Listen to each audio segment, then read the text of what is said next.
C'est aux éditions First. Et on commence avec Paul. Bonjour Paul. Bonjour Brigitte. Bonjour. M'entendez ? Oui, on vous entend très très bien. Bonjour. Bonjour Christophe. Bonjour. Alors vous avez tendance à faire confiance rapidement, c'est plutôt bien ça, non ? Oui, c'est plutôt sympa. J'ai écouté le début de votre émission, je me retrouve là-dessus. Effectivement, je me sens mieux en faisant confiance. Je me suis retrouvé dans ce que vous avez dit. Probablement. Alors, c'est vous, qui est la personne la plus importante pour vous ?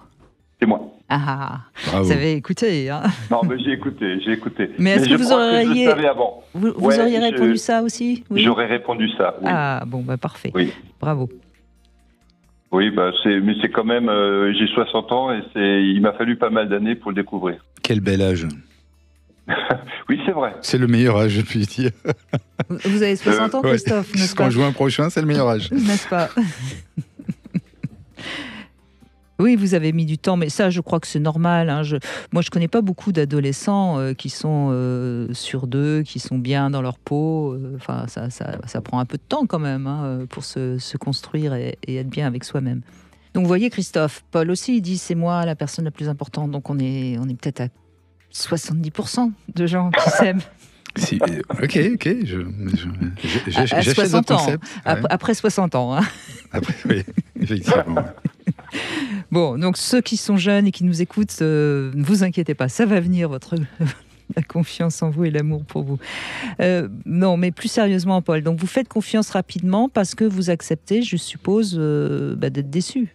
Parce que ça fait partie de la vie. Ça fait partie de la vie. Le verre, il est toujours à moitié plein, à moitié vide. Donc, on apprécie quand c'est à moitié plein. Mais si je suis déçu, je l'accepte. Je ressens la douleur parce que lorsqu'on va en relationnel, ça peut nous arriver d'être déçu. Mais je l'accueille. Et comme ça a été dit, je reste moi-même, ce qui fait que si jamais c'est un peu plus grave, je vais rapidement pardonner. Pourquoi ? Parce que ça permet à l'autre personne de se retrouver. Je ne sais pas pourquoi la personne a fait une bêtise ou une faute ou je ne sais pas quoi. Et surtout, ça me permet à moi de me sentir mieux. Parce que tant que je n'ai pas pardonné, moi-même, je suis avec ce problème. Et une fois que j'ai pardonné, je me sens mieux. Alors, ce qui est intéressant dans ce que vous venez de dire, Paul, c'est que on a parlé de déception. On n'a pas parlé de faute ou de trahison. Et je crois que la déception, elle est assez... presque obligatoire. On est souvent un peu déçu parce que quand on aime bien quelqu'un, on en attend toujours beaucoup. Mais on peut que déçu par l'autre parce que déjà, même si on s'aime et qu'on est sur le chemin, on est souvent déçu par soi-même déjà. Donc, à partir du moment où on accueille, comme le dit Paul, que de temps en temps, il puisse être faillible et qu'il puisse être malheureux de quelque chose, encore une fois, c'est celui qui dit qui est. Et si je l'accueille chez moi, je peux forcément beaucoup mieux l'accueillir chez l'autre. Bien sûr. Et donc être déçu, ça fait partie de la vie. Et donc pardonner, ça prouve que vous êtes vraiment en paix avec vous-même, Paul. Puisque vous êtes dans l'envie de pardonner plutôt que de rompre la relation, au fond. Exactement. Et quand j'ai dit pardonner, effectivement, je suis allé dans des déceptions un peu plus fortes qui parfois nécessitent le pardon, parce qu'une femme déception ne nécessite peut-être pas ça. Mais exactement... Alors c'était quoi la déception un peu plus forte ? La déception un peu plus forte, c'est dans une relation amoureuse que l'autre m'a trompé, quoi. Donc là, on se demande pourquoi. Voilà. Et donc là, j'ai laissé cette déception du côté de l'autre personne. On en a parlé, je lui ai pardonné et moi, j'aimais cette personne. Et ensuite, c'est à elle de savoir si elle veut passer par-dessus ce qu'elle a fait ou pas, quoi. Mais dans la clé de votre relation, là, Paul, est-ce que vous avez compris quelle était votre part à vous de responsabilité ? Parce qu'en fait, quand une femme ou un homme trompe une femme, ou quand il y a un divorce, moi je pars du principe, par expérience, de vécu de tous les gens que je vois, et même de ma propre histoire, c'est toujours du 50-50.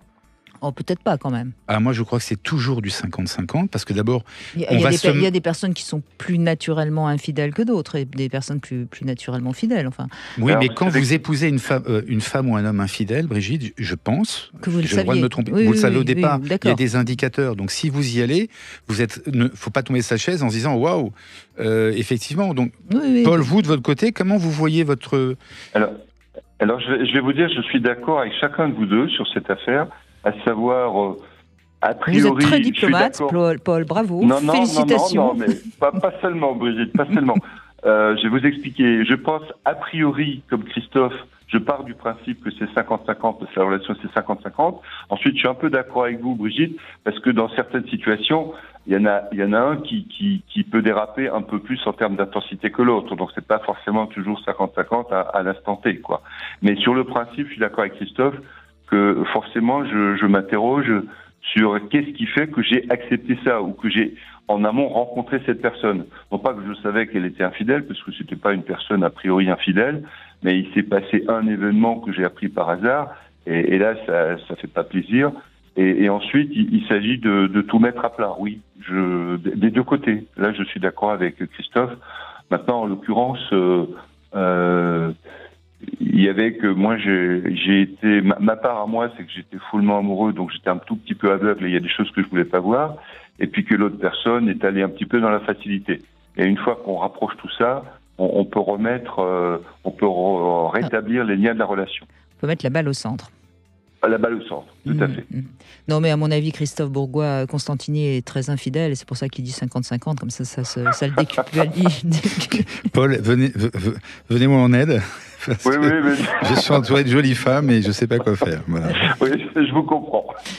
Non, mais je plaisante bien sûr, mais je crois, oui, je crois que c'est important quand même. C'est là où je suis d'accord. Quand il y a infidélité, il y a forcément aussi une part de responsabilité chez l'autre. Je suis complètement d'accord.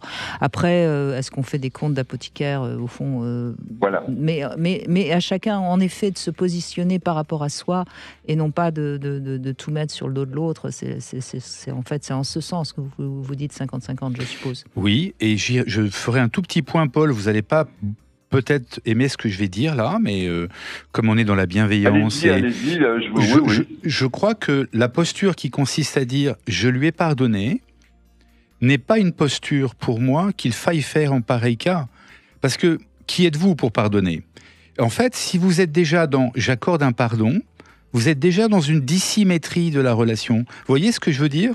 Alors, je vais être plus précis que vous. Je suis d'accord avec vous. Alors je vais répondre précisément.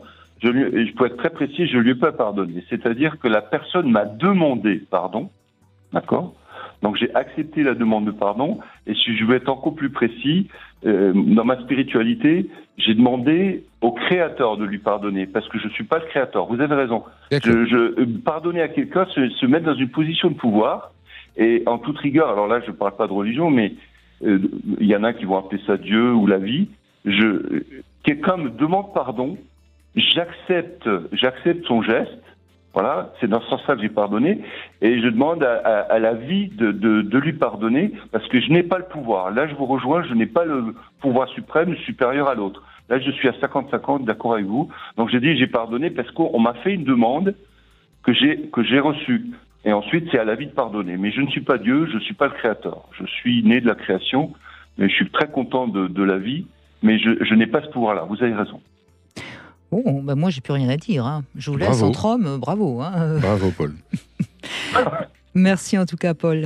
On commence un peu fort là, hein, Christophe. Heureusement, on va retrouver notre Sexy News qui va nous remettre un petit peu plus dans le bon sens de la vie de tout le monde, hein, parce que là, franchement, bravo Paul.